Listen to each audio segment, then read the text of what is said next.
আয়না ঘর আর টর্চার সেলকে এমনি বানায় মানুষের উপরে জুলুম করার জন্য। এরকম একটা চেয়ারে বসিয়ে দেয়, হাতের সাথে পায়ের সাথে ক্লিপ লাগিয়ে দেয়, গলার সাথে তার বেঁধে দেয়। এমন একটা মেশিন ওদের আছে, হাতের আঙ্গুল আর পায়ের আঙ্গুলের সাথে মিল করা। শুধুমাত্র সামনে রেখে সুইচ টিপ দেবে, একবারে আপনার হাতে আর পায়ের আঙ্গুলের নখগুলো খুলে চলে আসবে।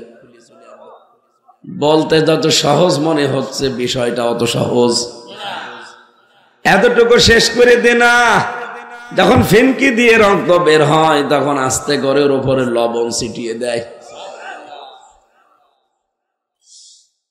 কি যে চিল্লানো ওই সময় মাটির নিচে আমি দেখেছি, আমার কাছেও নিয়ে এসেছিল মেশিন।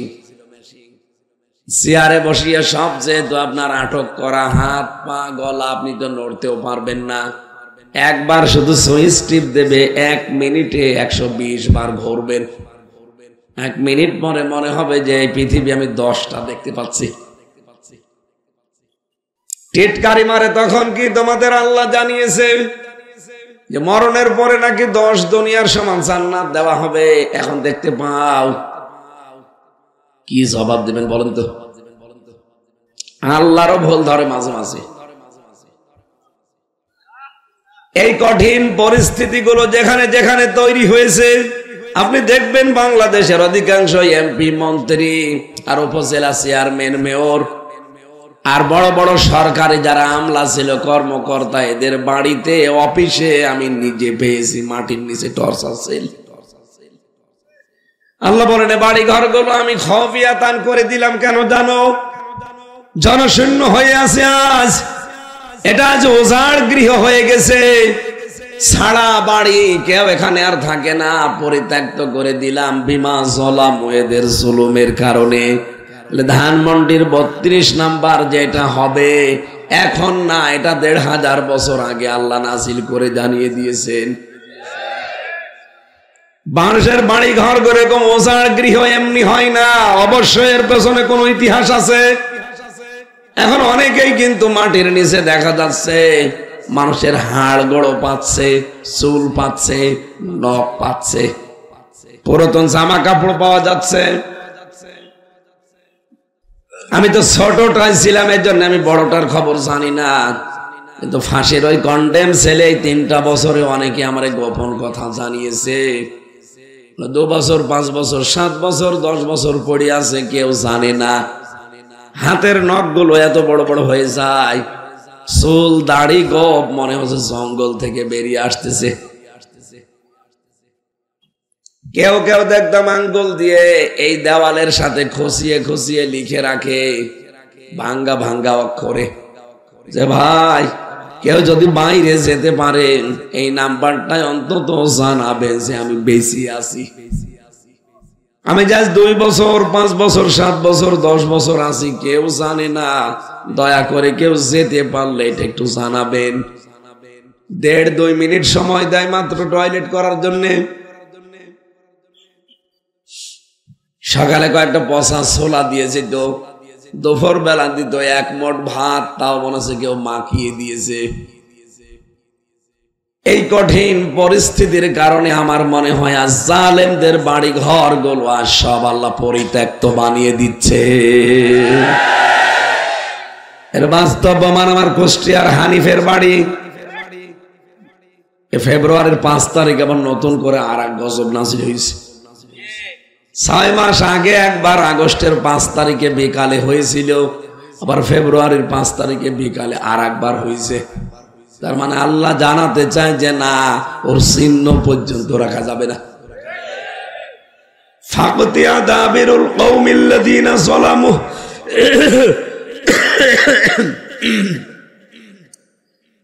সূরা আনআম 7 নম্বর পারা 12 নম্বর পৃষ্ঠার 4 নম্বর লাইনের 45 নম্বর আয়াতের প্রথম অংশে আছে আল্লাহ পাক বলেন জালেমদের শিকড় কাটা হয়ে গেছে। কেটেছে কে? না না, আপনি আলেম, এখানে আলেম বসে নেই। কতিয়া এটা মজহুল, এর ফাইল কর্তাকে জানা নেই। আজ যে সারা দেশে 630টা থানা আছে, প্রায় জায়গায় যে দেখেন জালেমদের বাড়ি ঘর অধিকাংশ মাটির সাথে মিশে গেছে। এগুলো ভাঙলো কে? বলেন, জানা নেই। ফাকতিয়া দাবিরুল কওমিল্লাযিনা যালামু, জালেমদের শিকড় কাটা হয়ে গেছে, কেটেছে কে? কেউ জানে না। হানিফের এত বড় বাড়ি, পায়খানার প্যান পর্যন্ত খুলে নিয়ে চলে গেছে, কিন্তু কে নিয়েছে কেউ জানে না। ধানমন্দির 32 কে নিয়ে গেল ভেঙে ভেঙে? কেউ জানে না। আপনি যে দেখেন কার নামে কেস দেবেন, একজন মানুষেরও নাম পাবেন না। এ পর্যন্ত ছিল জালেমদের। এর পরের শব্দটা আমাদের জন্য, নাকি এটা বলবো না? ইন্না ফি যালিকা লায়াতাল লিকওমিন ইয়ালামুন। লামে তাকিদ দিয়েছেন আল্লাহ। আল্লাহ পাক বলেন অবশ্যই এর ভেতরে শিক্ষা আছে তাদের জন্য যারা জ্ঞানী সম্প্রদায়। যেহেতু জালেমরা বিদায় নিয়েছে, এদেশে আমরা যারা ওই 14 দল বাদে আছি সবাই কিন্তু কম বেশি মাজলুম। কথা বলেন না কেন? এই মাজলুম মানুষ যারা সামনে চেয়ারে বসবেন, তাদের কিন্তু শিক্ষা এখান থেকে, আপনারাও যদি সামনে জুলুম করেন আপনার বাড়ি 5 বছর পরে শ্মশান হয়ে যাবে। তখন কে ভাঙবে জানা নেই কর্তাকে। এই জন্য যৌথ বাহিনী যেটা আরম্ভ করেছে, এইটা দেখে সবচাইতে বেশি খুশি হওয়ার কথা মুমিনদের। কাদের?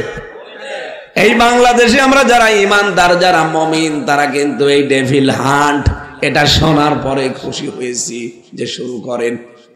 কালকে আমি নাটোরে ছিলাম, নাটোরের টিওনো এসেছিল, ওসি এসেছিল, ওনারা বলছে এটা চলতে থাকবে। কখন যে কার বাড়িতে যে আমরা হানা দেই, বিশেষ করে যারা মাদকের ব্যবসায় জড়িত, না চালান, এটা দরকার।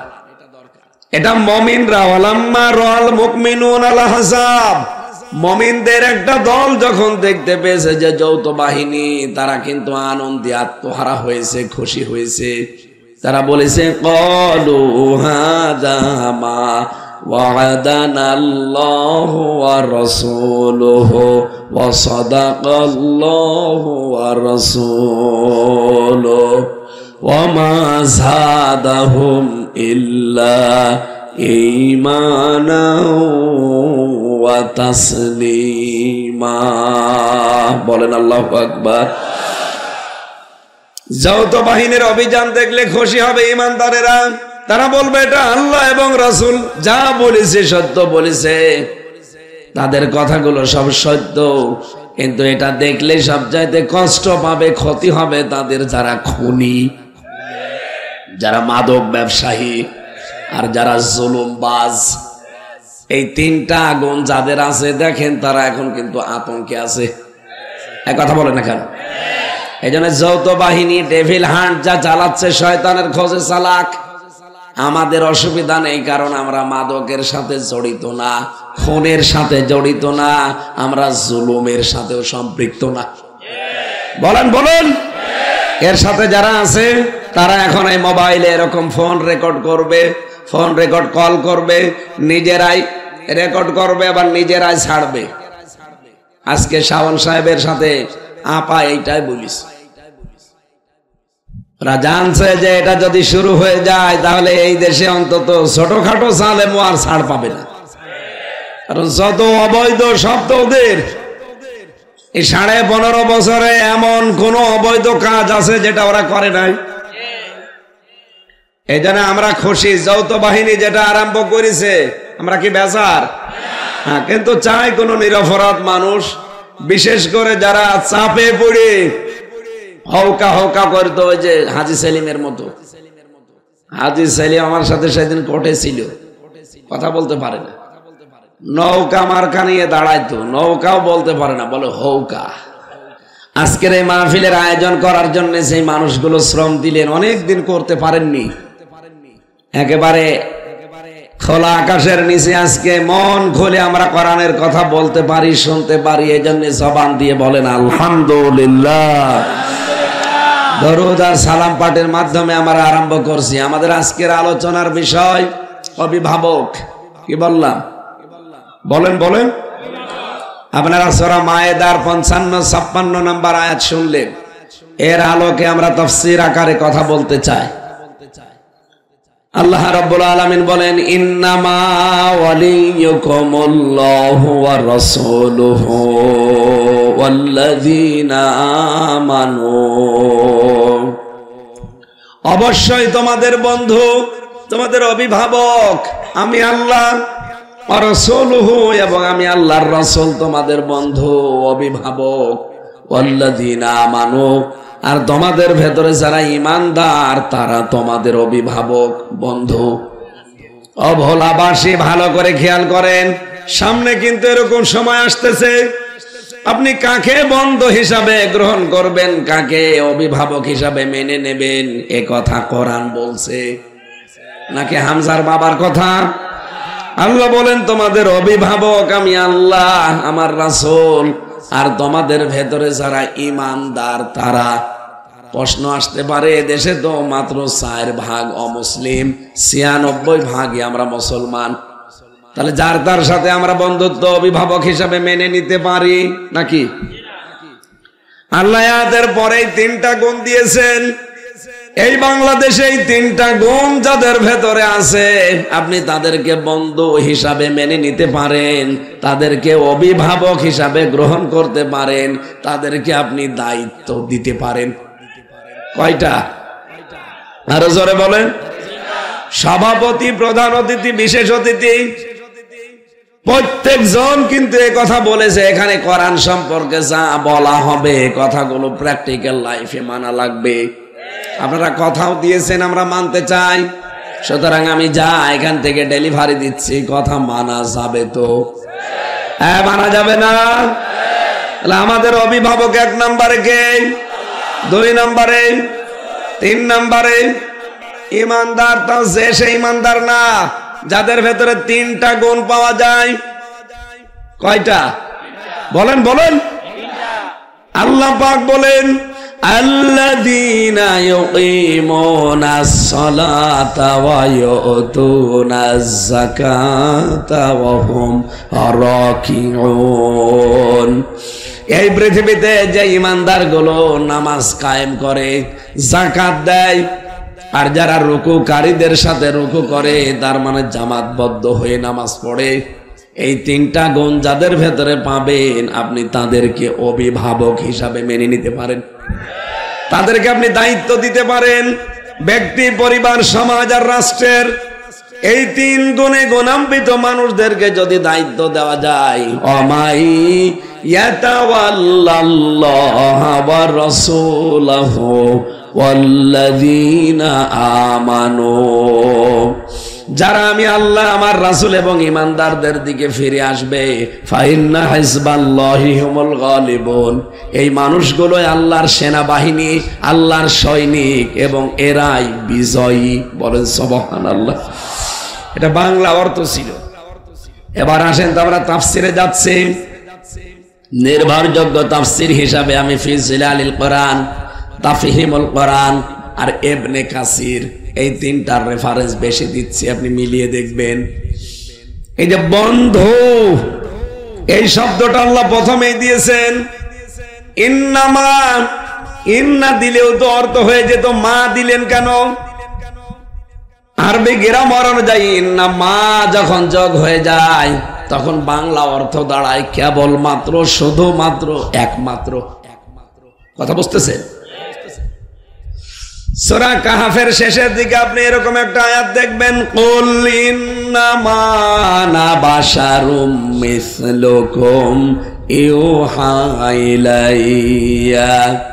আল্লাহ পাক বলেন, নবী আপনি বলেন আমি কিন্তু তোমাদের মতোই মানুষ, আমি শুধুমাত্র, কেবলমাত্র, একমাত্র তোমাদের মতো মানুষ। হ্যাঁ, পার্থক্য এতটুকু, আমার কাছে ওহী আসে, তোমাদের কাছে আসে না, এইটাই।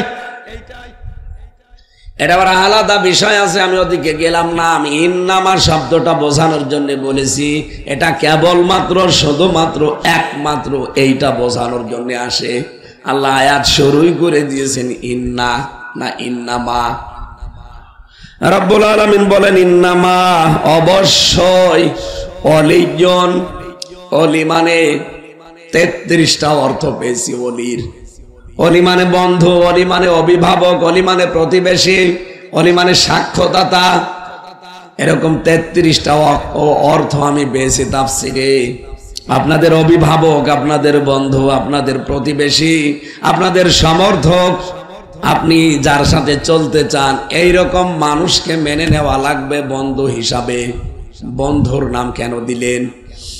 আল্লাহ রাব্বুল আলামিন যেহেতু আমাদেরকে বানিয়েছেন, আমাদের ভেতরের অবস্থা তিনি খুব বেশি ভালো জানেন। কথা বলো না কেন? আমাদের জীবনে প্রভাব পড়ে যাদের, তাদের সবচাইতে বেশি প্রভাব একজন জীবনে পড়ে বন্ধুর। একজন মানুষের জীবনে সবচাইতে বেশি প্রভাব পড়ে হয় বন্ধুর অথবা বান্ধবীর। কথা বলেন না কেন? এজন্য বন্ধু নির্বাচনে খুব সতর্ক হওয়া লাগবে, কারণ এই কারণটাই আপনাকে হয় জান্নাতে না জাহান্নামে নিয়ে যাবে। বিশ্বনবী বলেন এই পৃথিবীতে আমি সবচাইতে বেশি ভালোবাসি, বন্ধু হিসাবে গ্রহণ করেছি আমার আল্লাহকে, এরপরে আবু বকরকে। আমি যদি এরপরে আর কাউকে বন্ধু হিসাবে গ্রহণ করতাম তাহলে অন্য আরো একজনের নাম বলতাম, কিন্তু আল্লাহর পরে পৃথিবীতে আমি আর কাউকে বন্ধু মানি না। যদি কাউকে মানতাম তে আবু বকরকে বন্ধু হিসাবে গ্রহণ করতাম। যদি আবু বকর 20 বছরের প্রথম বন্ধু ছিলেন নবীজির, এরপরেও তিনি সর্বপ্রথম আবু বকরের নামও বলেন নাই, নাম বলেছেন কার? আরো জোরে বলেন। এখন আমরা আল্লাহর বন্ধু হতে হলে কি করা লাগবে? কোরআনে কারীম জানিয়েছে, আল্লাহ রাব্বুল আলামিন সূরা বাকারার ভেতরে এটা বেশি,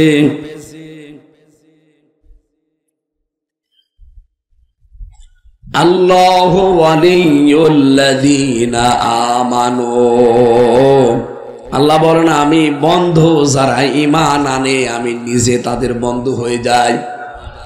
আর আমি যাদের বন্ধু, আমার একটা দায়িত্ব আছে বন্ধুর উপরে। অভোলাবাসে আমরা যারা আল্লাহর বন্ধু হয়েছি, যারা ঈমানের দাবি করছি, এখন দেখেন আপনার ঈমান আগে আছে কিনা, নয়তো আল্লাহ আপনাকে জীবনও বন্ধু হিসাবে মানবে না। বন্ধু হওয়ার জন্য প্রথম শর্ত কি? ঈমান আনা লাগবে। কি এটা বুঝেছে? এই পৃথিবীতে এখন 810 কোটির উপরে মানুষ আছে, মাত্র 175 কোটি আমরা মুসলিম। যাদের ঈমান আছে এই মানুষগুলো দাবি করতে পারি যে আমাদের বন্ধুকে।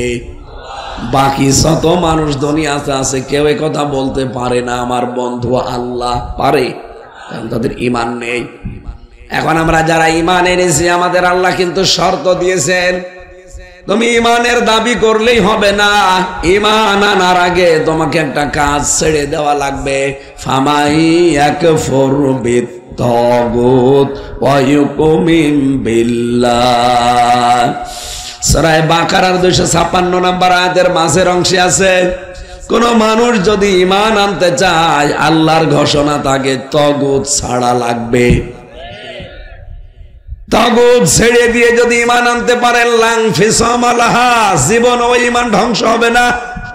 এই বাংলাদেশে যারা তাগুত ছেড়ে দিয়ে ঈমান এনেছে, আপনি তাকান তাদের দিকে, তামাম দুনিয়ায় একদিকে গেলেও তাদেরকে জালেমরা টলাতে পারেনি। এই বরিশাল বিভাগের কৃতি সন্তান ডক্টর শফিকুল ইসলাম মাসুদ, এ পটুয়াখালী বাড়ি, 57 দিন রিমান্ডে ছিল। এমন কোন জায়গা নেই যে তাকে পিটানো হয়নি। তার এই হাঁটু হাড়ের 360টা হাড় আছে শরীরে, এমন কোন জায়গা নেই যেখানে প্রশাসন পিটায়নি। সব গুঁড়ো গুঁড়ো করে ফেলেছে। বাংলার ইতিহাসে 57 দিন রিমান্ডে থাকার পরে একটা যুবক মানুষ কোর্টে উঠতে পারে না, পুলিশে ধরে নিয়ে যায়, হুইল চেয়ারে নিয়ে যায়। বলেন তো এত কিছু করার পরও জালেমরা তাকে এক চুল টলাতে পেরেছে? সে ঈমান এনেছিল কিন্তু তাগুত ছেড়ে দিয়ে। কথা বলেন না কেন? বাংলাদেশে বহু মানুষকে আমরা ঈমানের দাবি করতে দেখছি, বহু হাসি, বহু আলেম, বহু পীর, বহু নামাজি, তারা ইমানের দাবিও করে, কিন্তু তাগুত ছেড়ে না দিয়ে তাগুতের সাথে সম্পর্ক রেখে ইমানের দাবি করে। এজন্য ঝড় উঠলে তাদের ইমান আগেই লিভে যায়। বাইতুল মোকাররমের সাবেক খতিব ইমানের দাবি করতো, অথচ নৌকা মার্কা নিয়ে দাঁড়াইতো। তোর ইমান থাকে কি করে? আপনি আন্দাজের বিশ্বাস না করে বাস্তবতায় বলেন, যে লোকটা নৌকা মার্কা নিয়ে দাঁড়াতে পারে, ও দেখছে যে 3 বারের 1 বারও ভোট হয় না। এত অত্যাচার, জুলুম, নির্যাতন চলছে একটা মানুষের ক্ষমতাকে কুক্ষিগত করার জন্য। তারপর আপনি জেনে শুনে নৌকা মার্কায় দাঁড়াতে গেলেন কোন কারণে? আপনার যে ইমান নেই এইটাই তার প্রমাণ। আবার ইমামতি করতে গেছে, ইমান নেই, ইমামতি করতে গেছে। এই জন্যই তো জনগণ মেনে নেয়নি। পরে আবার গেছে, পিটিয়েছে জুতা দিয়ে। পরের দিন আবার স্ট্যাটাস দিয়েছে, জুতা মেরেছে কিন্তু আমার গায়ে লাগেনি। শয়তান। এরকম বহু মানুষ এই দেশে আমরা দেখতে পেলাম, তারা ইমানের দাবি করেছে কিন্তু তাগুত ছেড়ে না দিয়ে। এদের ঝড় উঠেছে ঢাকায়, গোপালগঞ্জ থেকে ইমান শেষ। কথা বলেন না কেন? তাহলে ইমান আনতে হবে কি তাগুত ছেড়ে দিয়ে, না তাগুতের সাথে? আপনি এখন কি করছেন মিলান? আপনাকে যে আল্লাহ বন্ধু হিসাবে গ্রহণ করবে কি করে? আপনি তো ইমানই এখন আনতে পারেননি। ইমান আনতে হলে আগে কিন্তু তাগুত ছেড়ে দেওয়া লাগবে। তাগুতের অর্থ পেয়েছি আমি তাফসিরে 4টা। কয়টা? আরো জোরে বলেন। 1 নাম্বারটা বলছি মিলান, তাগুত হচ্ছে ওই শক্তি নিজে আল্লাহর বিধান মানে না, অন্য কেউ মানবে, মানতেও দেয় না। বাংলাদেশে ছিল না। তাগুতের 2 নম্বর অর্থ মানুষের তৈরি করা আইন কানুন। কি কথা বলে না কেন? আমি কি বানিয়ে বলছি? ওস্তাদ বসে আছে। তাগুতের 2 নম্বর অর্থ মানুষের তৈরি করা আইন। এটা যে কত বড় নিকৃষ্ট কাজ আপনি জানেন? শয়তান আল্লাহর একটা বিধান শুধু মানে নাই, কিন্তু আল্লাহর বিধানের এগেনস্টে নতুন বিধান তৈরি করে নাই। কিন্তু এদেশে যারা আল্লাহর বিধান মানে না, নতুন করে আল্লাহর বিধানের বিপরীতে বিধান তৈরি করে আল্লাহর বান্দাদের উপরে চাপিয়ে দিতে চায়, এগুলো আরো বড় শয়তান। সুতরাং ডক্টর কামাল তার লিখিত সংবিধান যেটা 54 বছর বাংলাদেশে চলছে, 17 বার এটা পরিবর্তন হয়েছে, কিন্তু কাঙ্ক্ষিত মানের শান্তি এই দেশে দিতে, আরো জোরে বলেন, ওই সংবিধান অনুযায়ী বিচার হয়। ওইটা বিচার করে এই দেশের মানুষকে দেখি জেলে পাঠায়। চোর এই দেশে জেলে গেলে ডাকাত হয়ে বের হয়, ডাকাত গেলে খুনি হয়ে বের হয়। আমি নিজে দেখেছি, এক গাঁজাখোরকে জেলে দিয়েছে, আমার নিচতলায় ছিল। ও শয়তান জেলের ভেতরে যে গাঁজা গাছ লাগিয়েছে। জেলার এসে একদিন বলছে, ওই তুই গাঁজার গাছ ভেতরে লাগালি, পেলি কোথায়? স্যার আমি এই যে কোর্টে গিয়েছিলাম মামলার হাজিরা দিতে, আর আমার তো অনেক শুভাকাঙ্ক্ষী বাইরে আছে, তারা আসার সময় একটা টোপলা দিয়েছিল গাঁজার বীজ, ওটা আমি মুখের এই জায়গায় নিয়েছিলাম, মেশিনে ধরা পড়িনি। ভেতরে এসে গাছ আমি এই টপের উপরে লাগিয়েছি, দেখেন 2 মাসে কত বড় হয়েছে। জেলার বলছে, শয়তান তোরে আমি আর কোথায় দেব? গাঁজা খাওয়ার কারণে পুলিশ তোরে ধীরে জেলে দিল, আমি তোরে কন্ডেম সেলের ভেতরে রাখলাম, আর এখানেই তুই গাঁজার গাছ লাগালি, আবার 2 মাস হয়ে গেছে। তোরে আর কোন জায়গায় দেওয়ার কায়দা নেই, তোরে দিতে হলে স্বর্গে দেওয়া লাগবে। ওই হিন্দু তো জেলার দেবদুলাল, হিন্দু বেটাও তার জান্নাত বিশ্বাস করে না, এই জন্য বলছে তোরে যদি দেওয়া লাগে এখন স্বর্গে দেওয়া লাগবে। ও বাংলার মানুষের আর রেকর্ড হচ্ছে, সারা পৃথিবীতে এখন ছড়াচ্ছে, লাইভ চলছে। যেহেতু আজকে আমার সামনে মাত্র এই 10-20 হাজার মানুষ না, আমার সামনে এখন বাংলার 18 কোটি মানুষ। সবাইকে বলছি, 58-54 বছর ডক্টর কামালের লেখা মানুষের তৈরি করা সংবিধান দিয়ে কিছুই পাইনি আমরা, তাও 17 বার এটা পরিবর্তন হয়েছে। এ কোরআনে কারিমে আমার আল্লাহ একটা সংবিধান দিয়েছেন, সূরা ফুরকান 77টা আয়াত আছে, 73টা ধারা আছে। আপনি এই 73টা ধারা দিয়ে বাংলাদেশের সংবিধান তৈরি করেন, 41 সাল টার্গেট দেওয়া লাগবে না। এই 73টা ধারা দিয়ে যদি বাংলাদেশের সংবিধান প্রণয়ন করা হয়, 41 ঘন্টায় বাংলাদেশ মিনি জান্নাত হয়ে যাবে। এটা আমরা চাই না সামনে, যেহেতু সামনে রমজান মাস, আর কোরআনে কারিমের নাম ফুরকান। ফুরকান মানে সংবিধান, ফুরকান মানে সত্য মিথ্যার পার্থক্যকারী। সংস্কার যখন আরম্ভ হয়ে গেছে, আমরা যারা দায়িত্বে আছে আহ্বান জানাতে চাই, খুব তাড়াতাড়ি বাংলার সংবিধান কোরআনে কারিম করা হোক। এটা কারা চান দেখি? লিল্লাহে তাকবীর।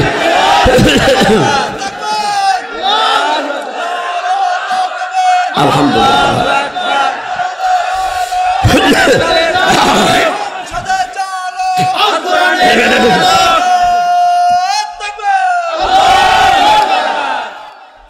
আল্লাহ রাব্বুল আলামিন বলেন, আমি যাদের বন্ধু হব তাদের প্রতি আমার একটা দায়িত্ব আছে। ইখরিজুহুম মিনাজ যুলুমাতি ইলান নূর, তাদেরকে আমি অন্ধকার থেকে আলোর দিকে নিয়ে আসব। এখানে যেহেতু অন্ধকার বলতে যুলুমাত বহু বচন আর নূর এক বচন, তাফসিরে মুফাসসির বলেছেন দুনিয়ায় যত নিয়ম নীতি আছে, যত ধর্ম আছে, শুধু ইসলাম বাদ দিয়ে সব অন্ধকার। 4500 ধর্ম আছে এই দুনিয়ায় এখন, ইসলাম বাদ দিয়ে আল্লাহর দৃষ্টিতে সব অন্ধকার। কথা বলে না কেন? সুতরাং অন্য ধর্মের যারা আছেন, ইহুদি, খ্রিস্টান, বৌদ্ধ, মুশরিক, মাজুসি, সবাইকে আহ্বান জানাচ্ছি, আপনি একটু বিবেক দিয়ে চিন্তা করেন। আমি ইহুদিদের সাথে বাইরের দেশে মিশেছি, খ্রিস্টানদের সাথে মিশেছি, আর মুশরিক তো আমার পাশে আছে। বাইরের রাষ্ট্রগুলো যখন সফর করতাম, ওই সময় দেখেছি খ্রিস্টান, ইহুদি দেখলে মনে হবে যে বিশাল আলেম।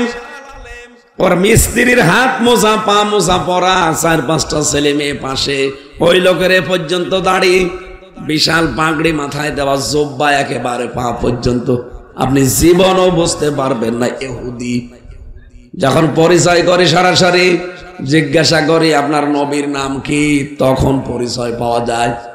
নবীর নাম জিজ্ঞাসা করলে তখন বলে আমার নবীর নাম হচ্ছে জোসেফ। কি জোসেফ মানে? জোসেফ মানে মূসা। আমরা যাকে মূসা নবী বলি, ওরা তাকে জোসেফ বলে ডাকে। ওরা আল্লাহ একজন আছে বিশ্বাস করে, নবী আল্লাহ পাঠিয়েছিলেন জোসেফ নামে মূসা নবীকে, এইটাও মানে। কিন্তু ওই মানুষগুলো শিরিক করে আল্লাহর সাথে, যে উযাইর আলাইহিস সালাম আল্লাহর সন্তান। এই কারণে তারা মুশরিক, এই কারণে তারা কি? ইহুদিরাও কিন্তু খ্রিস্টানরাও আল্লাহ একজন আছে বিশ্বাস করে, পাশাপাশি বলে যে আল্লাহর স্ত্রী আছে মরিয়ম, আর আল্লাহর ছেলে আছে যিশু মানে ঈসা আলাইহিস সালাম। এরা তো তাও 1 খোদা 3 খোদায় আছে। আর আমাদের পাশে দাদা বাবুরাও 1 2 3 না, ওরা দেবতা মানে 33 কোটি। ওদের আবার ঝাল আরো বেশি।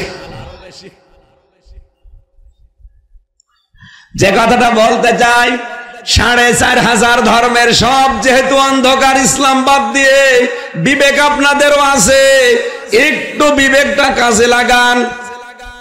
যেহেতু এই যে পৃথিবী একদিন আমাদেরকে ছেড়ে যাওয়াই লাগছে, সুতরাং আপনি ফিরে আসবেন আসল ধর্মের দিকে। ওগুলো সত্য ধর্ম কিন্তু এখন আর নেই, মানুষ পরিবর্ধন করে ফেলেছে। আপনি আশা করছি ফিরে আসেন। আমি যতবার যত জায়গায় দেখেছি, হিন্দুকে দেখেছি, খ্রিস্টানকে দেখেছি, এ মানুষগুলো যদি বিবেকটা একটু হালকা কাজে লাগায়, ইসলাম বাদ দিয়ে পৃথিবীর কোন ধর্ম মানা তার দ্বারা সম্ভব না। কয়েকদিন আগে যশোরে কলেজের অধ্যাপক, বিসিএস ক্যাডার লোকটা, স্যারকে বলেছিলাম যে আপনাকে আমি মুসলমান হতে বলি না, আর আমাদের ধর্মে জোর জবরদস্তি বাড়াবাড়ি নেই। আপনি শুধু আমাদের কোরআনে কারিম ইংরেজিতে, বাংলায়, যে কোনো ভাষায় পুরাটা একবার পড়বেন, একটু বুঝে পড়বেন। 3 মাস পরে দেখলাম লোকটা নিজের থেকে মুসলমান হয়ে গেছে। এই জন্য আল্লাহ যাদেরকে বন্ধু হিসাবে গ্রহণ করবে, এই ইমানদারদেরকে অন্ধকারের রাস্তা, মানুষের তৈরি করা আইন কানুন, এটা অন্ধকার। এখানে যারা আছে তাদেরকে আল্লাহ পাক বের করে নিয়ে ইসলামের দিকে নিয়ে আসবে, এটা আল্লাহর দায়িত্ব। ওয়াল্লাযীনা কাফারু আউলিয়াউহুমুত তাগুত ইখরিজুনাহুম মিনান নূরি ইলাজ যুলুমাত উলাইকা আসহাবুন নার হুম ফিহা খালিদুন। এই এদিকে তাকান, গুরুত্বপূর্ণ বিষয় এখানে। আল্লাহর বন্ধু হলে আল্লাহ এই কাজ করবে। আপনি মানুষের তৈরি করা আইন কায়েন প্রতিষ্ঠা করতে চাইলে আপনাকে আল্লাহ ফেরত নিয়ে আসবে, কারণ এটা অন্ধকার, নিয়ে আসবে আলো ইসলামের দিকে। কথা বলেন না কেন?